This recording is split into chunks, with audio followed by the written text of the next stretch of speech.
Big round of applause for Hannah. Come on up. I'm short.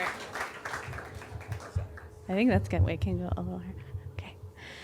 Hi. The worst confrontation I ever had was with my sister, and everything that I'm about to tell you is true. My mother used to train monkeys as aids for quadriplegics, and it turns out that monkeys are really shitty aids because they don't care about being helpful. It's like not even in their top 10 list of things that they want to be doing, like eating and sleeping and like shitting. And the monkeys were really frustrating. They weren't like dogs who wanted you to like them. They realized that they could sort of game the system. The quadriplegics would have a straw that you would blow into to release a treat if the monkey did a good behavior. And the monkeys realized really quickly that if you just take the quadriplegic's head and jam it down onto the straw, they would breathe out and release treats.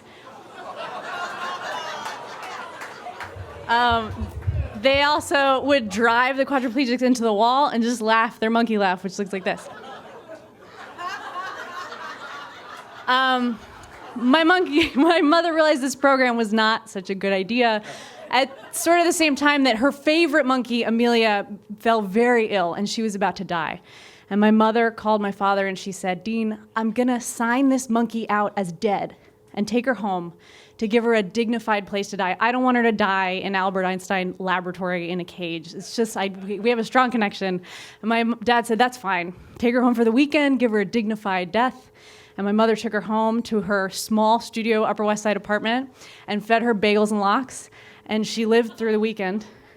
And then she proceeded to live for 37 years. It's true. Now, a lot of kids would say, "Oh my gosh, it's so cool. That's my dream to have a monkey as a sister." But it's actually not that cool. It sucked. She was a huge bitch all the time. And she was really smart. So she would like take my favorite holographic Magic 8-Ball Pog and peel off the front of it and then pee on it so I couldn't even glue it back together. Or she would always get into the food. We'd come home, there'd be like flour and eggs all over, and she'd open the butter dish and she'd take her long fingers and she'd be like running her fingers through the butter, like licking it. Like, what are you gonna do? And then things got way worse because I went through puberty. Now dogs want you to like them, but monkeys are in a hierarchical system, and if they feel like you're challenging them, then they need to challenge you back. And so I would walk into my room, and behind a darkened doorway, she would jump out and bite me. And she didn't have any teeth, but she could gum you really hard. Or she'd wait till I was carrying like a really heavy pot or like hot water, and she would bite my Achilles tendon. Or she would wait till I was so vulnerable, like when I was like pooping. I was so like serene, and she would be hiding behind the toilet like a goblin. It was not fun to have a monkey sister. It was like living with a goblin, and everywhere you look, you have to be like, "Oh shit!" And she would laugh her monkey laugh, ha ha ha.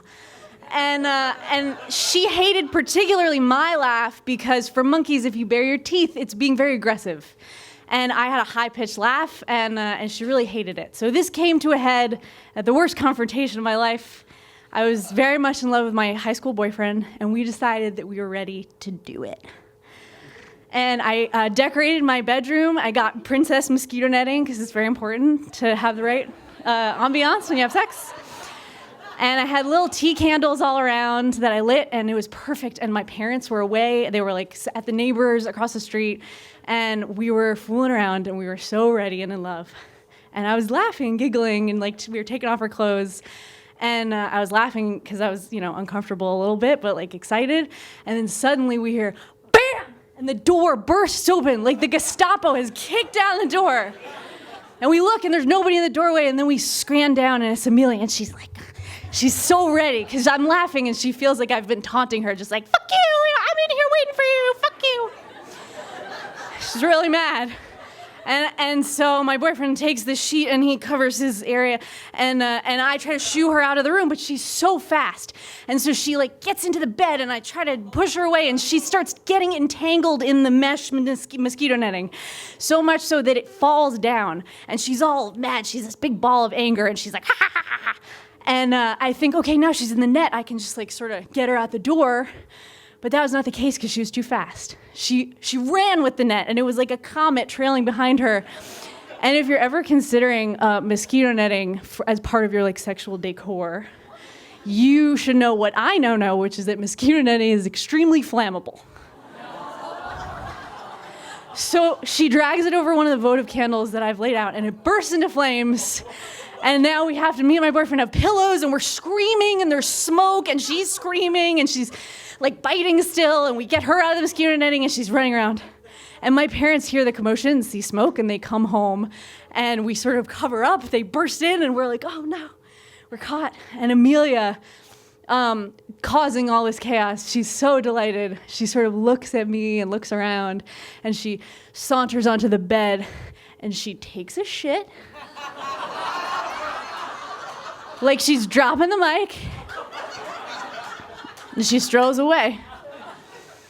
Now, since that time, I have lost my virginity, and I moved to Los Angeles, and I tell stories, and I write things professionally now. And also, since that time last year, Amelia has passed away, and she had a dignified funeral, just like my mother always wanted. She had an open casket ceremony. It was very strange. That's not a joke. We played Frank Sinatra music, and since then, over Christmas break, as her favorite, I have gone back home, and it's very strange to be in my empty house without this goblin presence. And I walk into my room, and I know there's nobody behind the darkened doorway. And I go to the bathroom, and I can relax because I know nothing's gonna bite me. And I thought I'd be pretty relieved about that, but it's actually a little bit sad. And I thought about how she made me feel during that confrontation, which is so like angry and vulnerable, and how I felt being that weird kid with a monkey at school. Kids would come to my house for play dates and not want to talk to me at all. I felt weird and strange, and it was also really funny, and I remembered how I take all those things now, and I use those things to make stories and scenes and characters. And I think about the kids who said, it's so cool to have a monkey as a sister. And I think maybe that they were right and I was wrong. And that even though I lost definitely that virginity confrontation, that maybe in a little way I also won.